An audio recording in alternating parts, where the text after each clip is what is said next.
He says even listen what he says, for I have encountered, I know that your state, for I have no one like-minded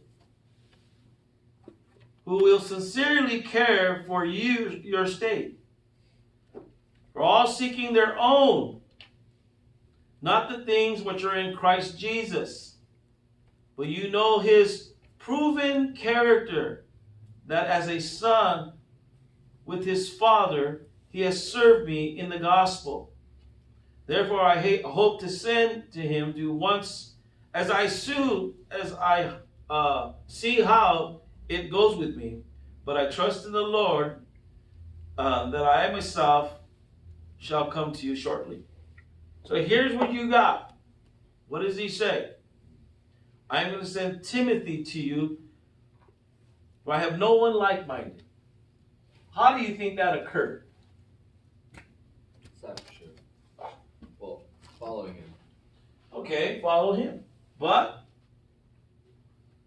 what did Elijah and Elisha have? Relationship. A relationship. What kind of relationship? A godly. Now you can have, you can have a godly relationship. Come on, we're together. This is godly right now. Intimate. Okay, let's talk about intimacy. Personal. Personal. Closeness. Closeness. You really want to know the man of God, what must you do? Get close. You know, one rabbi said serving God and coming into a holy place is leaving all sin behind. All thought, all the unbalanced things of your mind. Your flesh must be put there, because now you're coming into a holy and holy of holies with God. Okay? So there's a lot of things you must leave behind. And this, once again, this gets back to having the identity of Jesus Christ. Okay?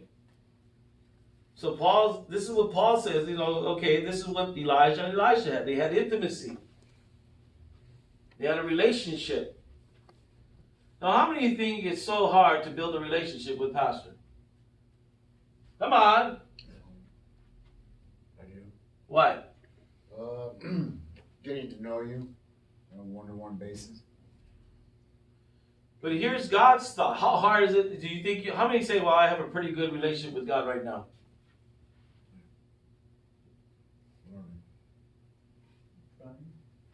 I'm never confident in it. It's kind of.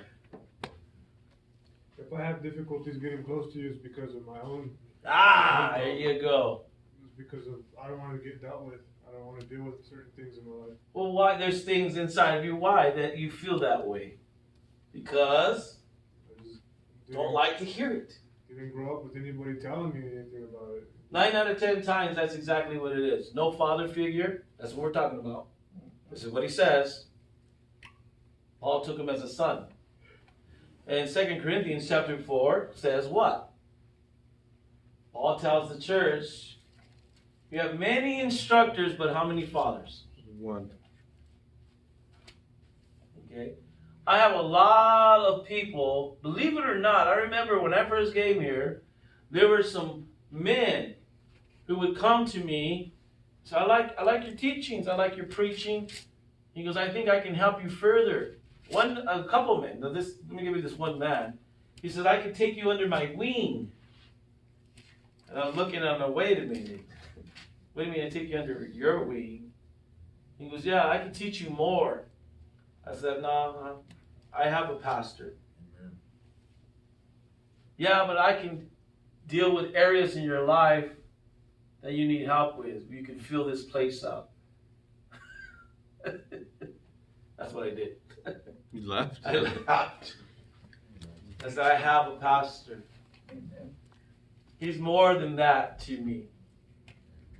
He's helped me over the years to learn how to walk. Amen. So this is the area of life, what we learn. Okay? It's like, you never stop being, I never stopped being a father. My kid's already 37, he's going to be 40 years old pretty soon, 38, somewhere or other. Okay?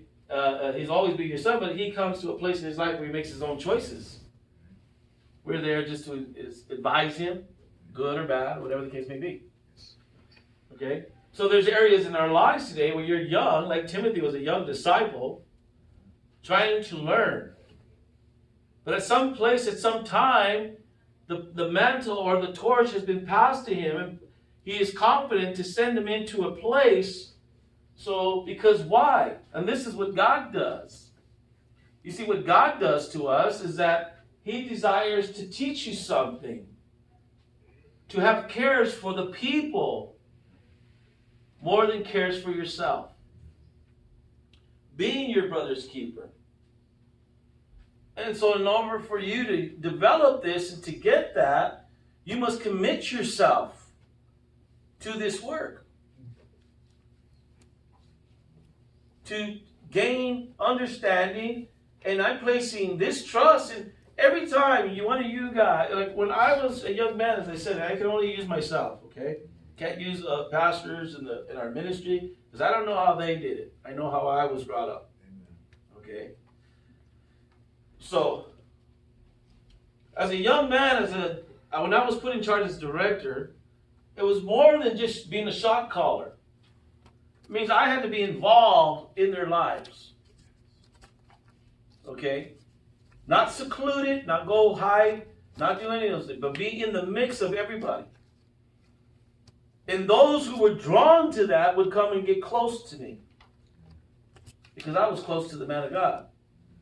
How do you get to the man of God? That was the question. I said, what do you mean? That was kind of like foreign language to me. How do you get close to the man of God? So what do you mean? You just go. You have a question, ask him. No, I can't ask him. Well, sure. He's not unreachable. I mean, there's some characteristics that there are some people that can't handle. Right. You know, there are some things about him that they can't handle. That they would like shut down, they would do this, they would have different reactions. Okay, in this day and age where you youngsters, okay, shut down right away. Alright? When I mean youngsters, okay, I mean you're young in the Lord. Okay? Where I would ask questions. Why did you do this to me? You know, oh my God, man, you're so mean to me. Not being mean with your brother, trying to teach you to be a man. Right? Understand now. When I got my nose, I took it on the chin. I got chin checked. Pastor, I want to go do this. Pah! Nope. Got a chin check. But you understand. He said, okay, now your life is to be a steward to help them grow. As you grow, they will grow. As you pray, they will pray. As you study, they will study. As you seek, they will seek. And when I learned that, it was talking about, because you learn it with the Bible, the 2 Corinthians chapter 4, being a good steward of people's lives. That your interest is second and your interest becomes first. When your interest becomes godly interest, now you are walking. When your interest is for yourself, you have to be put in check. Got that? Yes.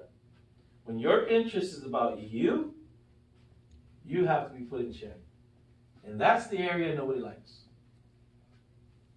That's the area that we're scared of. Because it's about me. It's about me. It's about me.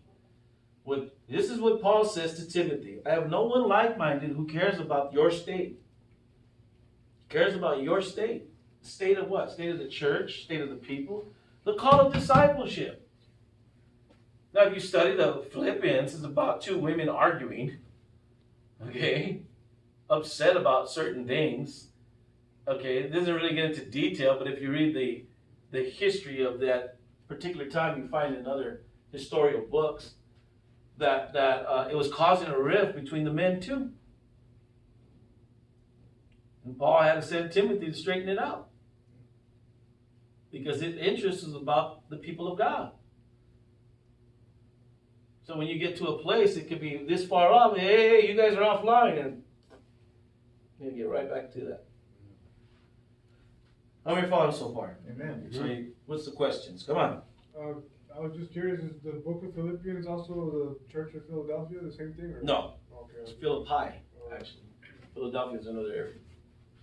Okay, so here you have the same relationship as Elijah and Elisha. Remember? Now, Timothy followed Paul for many, many years. Now, Paul says that Timothy is really timid before he becomes the pastor of the Ephesian church. This are the books between 1st and 2nd Timothy. 1st Timothy, I mean, can imagine, I remember reading and studying that the church at Philippians at some point were well over 1,000 people. I mean, almost the whole entire city, a good population of the whole entire city were going to the church at Ephesians, where Timothy ended up taking over, and it became overwhelming. And he was already timid already. What is the word for timid? Being timid. Come on. Afraid. Afraid? Shy. Shy. Hesitant. Mm-hmm. Insecure. Mm-hmm. Indecisive. Fearful. You know what his main problem was? Confrontation. Now, Paul was always confronting him. And you know what Timothy would do? Shy back. Timothy, come on, get up. He was always active, but he loved that guy. He loved that man. That was his. Come on, you can do it. Come on, Timothy, you can do it. Encouraging him. Versus the hunger of Elisha. I don't think Timothy would ever leave his side. I think if Timothy, there were some instances where Paul got beat up. And imagine Paul, now there are some who will stand by, oh no, pastor's getting beat down. What do we do? Oh no. Where I think Elisha would have said, ah! As Isaiah says, tank, tank, tank, tank, tank. Okay? It's a natural thing for those who are fearful, not knowing what to do. Okay? The courage, amen, that of failure of all these things that stick to mind. But imagine seeing your pastor being beat up or stoned and not able to help him. You know, there's trials and testings that you can help the man of God. He has to go through that. And I believe that Paul would say to Timothy, you know, Timothy, it might get pretty dangerous, but I don't want you doing nothing. Stand back. Because this is on me. Because he knew what God told him. How hard is it for you to stand back? It's a balance of being obedient and doing what we got to do. Exactly. It's hard. You see, if you can learn how to do that, you'll learn how to conquer more things in your life. It's a balance of being obedient and doing what you got to do. Doing what you got to do. Yeah. Standing back. Okay? And believe me, I've been in a lot of instances like that. And all you can do sometimes is be a friend. All you can do is be there. And as Paul says, you know, I have no one like-minded. In other words, you know, imagine his morning times when the man of God would get up and go pray. Where do you think Timothy was at? Right there. Huh? You heard the movement of it. Oh, there he goes. I used to love when I would go to church. Meet me at the church, and I could go and hear the echoes of my pastor praying, just getting a hold of God. Man, I thought, man, that is so. I want to be like that. It's like when he would pray. It's just. It was like, my God, is this the heart and the burden that you would hear? And Paul shared that burden and passed it down to Timothy, where Paul says, look, this guy's got a burden for souls. He's got a burden for the call of God. He's going to be something good one day. I'm going to be proud of that guy. When you carry that burden. Okay, so if you how do we get to the place of like-minded? Come on. Prayer. You make yourself available Making yourself available. Being open. Then you got to be teachable. After Then you you're gotta available. be teachable. Sounds like a lot of work. And that's what we got here in the home. Like some people want it, some people just don't. I think it's the inner struggle, It shows. okay, of being dealt with. Now, mediocrity doesn't work for discipleship. Now, I always say I'm a disciple, death do us part. Okay? But are you? And those, amen, who are will tune into this, the question would go to them, are you a disciple? You know, a young man turn around, well, I make disciples, but you never see anybody with him. And every store I go to or wherever I go, where's your guys? When they see me by myself, it was like, whoa, wait a minute, what happened to Pastor Joe? Somebody's always with me, if not all of you. All of you want to jump in and just follow. Now, here's the question. Do you want to just jump in the car just to get out of the house, or do you want to jump in the car to learn? You want to sit around and say, well, let's try to teach us. You see, for me, everything is a teaching moment because why? That's the way I was been taught. Everything is a teaching moment. There's a story of a rabbi, today's rabbi, if you will, who took one of his disciples who wants to be a rabbi.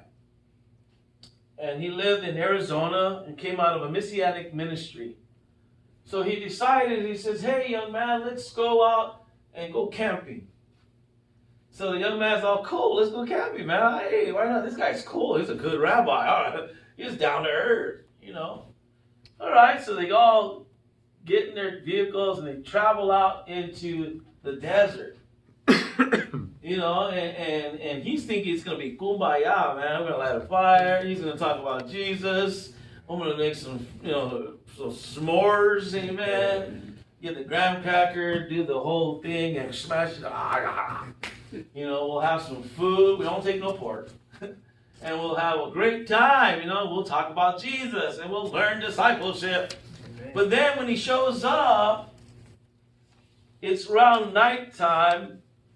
And then he says to the disciple, you stay here. I'll be back. So the rabbi walks out into the desert and he can't see him anymore. So the young man sits there and starts to wonder, well, what do I do? Is he coming back? Can you imagine all the things go through your mind? Huh? It's getting dark already. Or something happened. What happened to him? Maybe all these fears start kind of, something happened to him. So he turns on a lantern and then he sits around and he doesn't hear nothing. After an hour, he goes, Rabbi! Where are you at? And he's standing around. What should I do? Maybe a coyote ate him. Something. So after a little while, the rabbi comes back in. Where did you go? Where were you at? Oh my gosh, I thought something happened to you. And he's all, I see you didn't get nothing ready. He goes, well, I didn't know what to do. He goes, the disciple always knows what to do. Lesson 1. Prepare. Next day he gets up and he takes off. He says, come on, let's go. Where are we going? We're going to take a walk. So they walk out and about and they go into the middle of the desert and he keeps walking until the guy starts getting looking back. It's sure getting hot out here. We forgot the water. And the rabbi's just walking and walking and walking. Where we go after a while, it's like no questions, no nothing. He's just walking. So finally he comes to a place and he stops. Hello. And then he says, what do you see here? I see desert. And it's this. And then all of a sudden we should get back. No, I'm asking you, what do you see here? And he says, I see nothing but sun coming down, and complained about the whole thing. And he points out how God is everywhere. And he's more, the disciples looking at, why aren't you thirsty? Why aren't you this? Aren't you hot? And all this other stuff. Then he quotes something from Exodus 16 about how the children of Israel were wandering in the desert and doing all this stuff, and all they complained about was their hunger, their thirst, and their that. You see, the whole point about all these, about what the rabbi was doing, he was trying to remove all that stuff that was inside of the disciple. And sometimes God has to take us into the desert, into the wilderness, to remove all those ugly thoughts of you.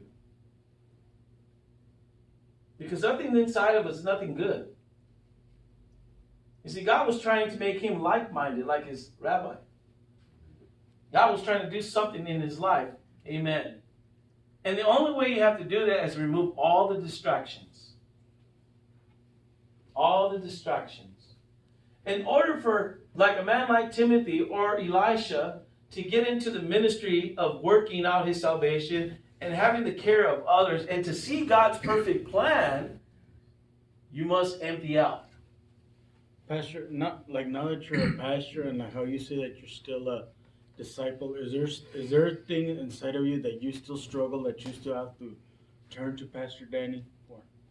There's a lot of things that I struggle with that I may ask about, and I want it done today, and it doesn't get done. And it deals with me.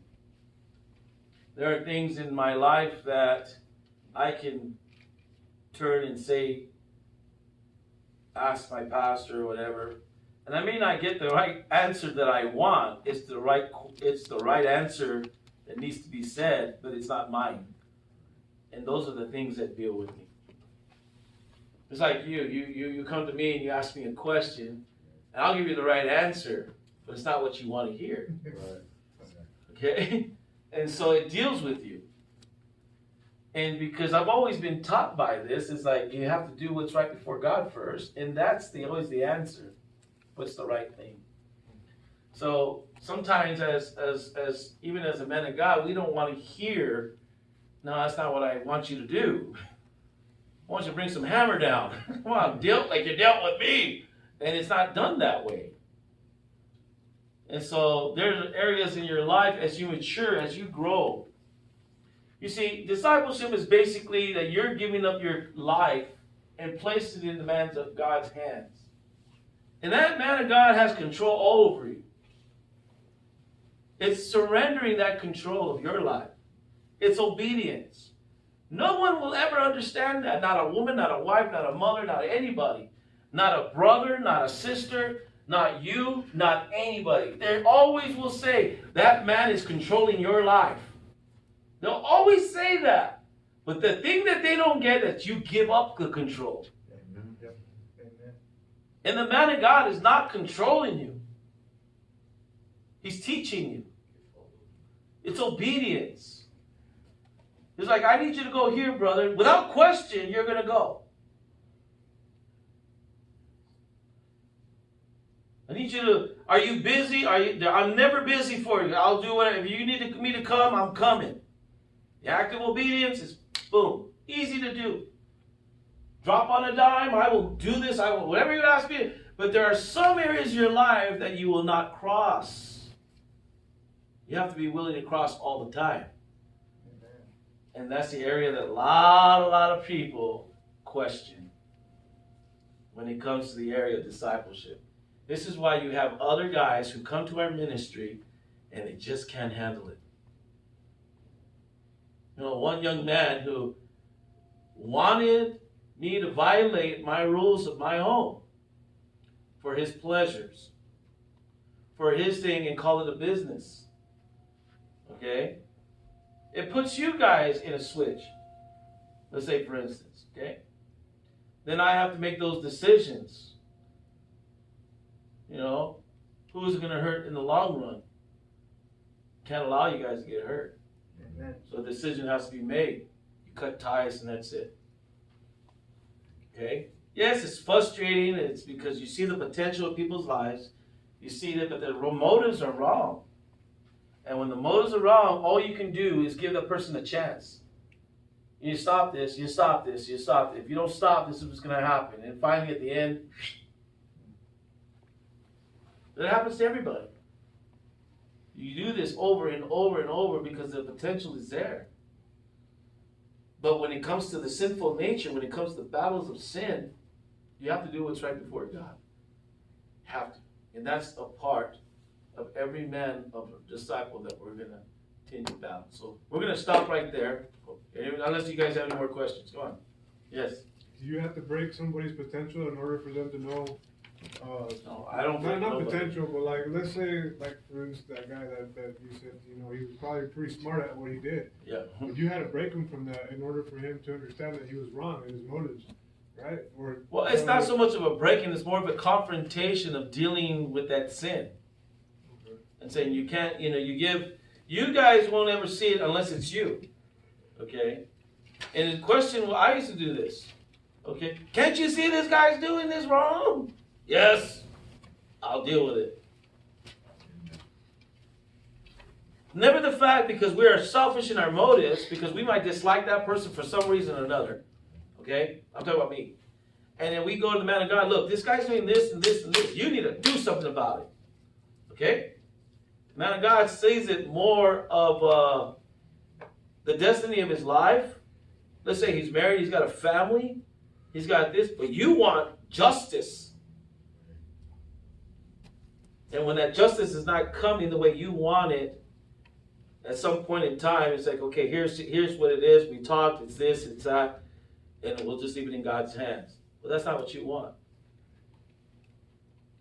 And so that becomes hard. But eventually, God deals with it. Okay? So we'll stop right there. All right, let's see other questions. All right. And if you like this teachings, like and subscribe. All right, Isaiah Chavez, Christian Outreach Ministry. Give us one of these. I know somebody's out there already gave me one of those. So don't give me one of those. Give me one of those. Give me one of these.